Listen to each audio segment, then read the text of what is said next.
I'm Jill Bennett. I'm a historian in Whitehall, and I've written a book called 6 Moments of Crisis, which is looking at British foreign policy decision-making between 1950 and 82. Now, a lot of people think there aren't any historians in Whitehall, and the media are very fond of saying that politicians don't think about history, but actually that's not true. The Foreign and Commonwealth Office has a proper historian section. Indeed, it's the only Department of State that still has independent historians working within it, professional historians.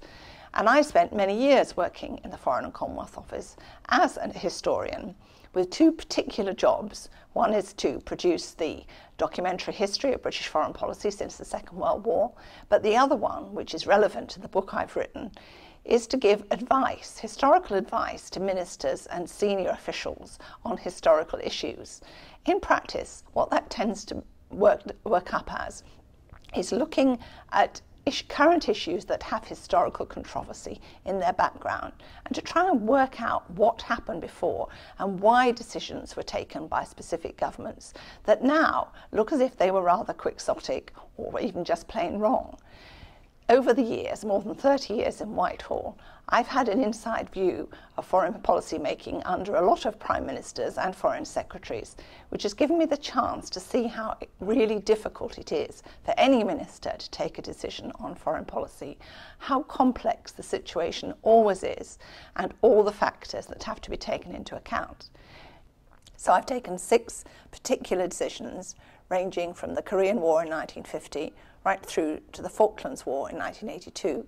And I've tried to look at each decision from the inside, not what we now think happened or what we now know happened, but what people could have known at the time and the kind of pressures and difficulties that ministers taking the decisions were subject to.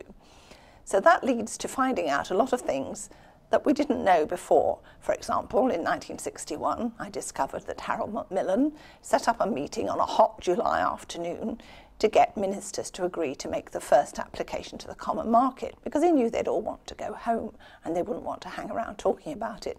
These are small details, but often the small details make a huge difference to the decision-making policy. And what I've tried to do is to draw aside a curtain and show some of the workings to people who don't necessarily know how these things go on at all. In each case, I've been looking at cabinet meetings. Of course, lots more people take part in decision-making on foreign policy, but you can't tell the whole of the story. And the idea is to give people a taster, to show them how very hard it is to take into account all the factors that press upon ministers facing a foreign policy moment of crisis.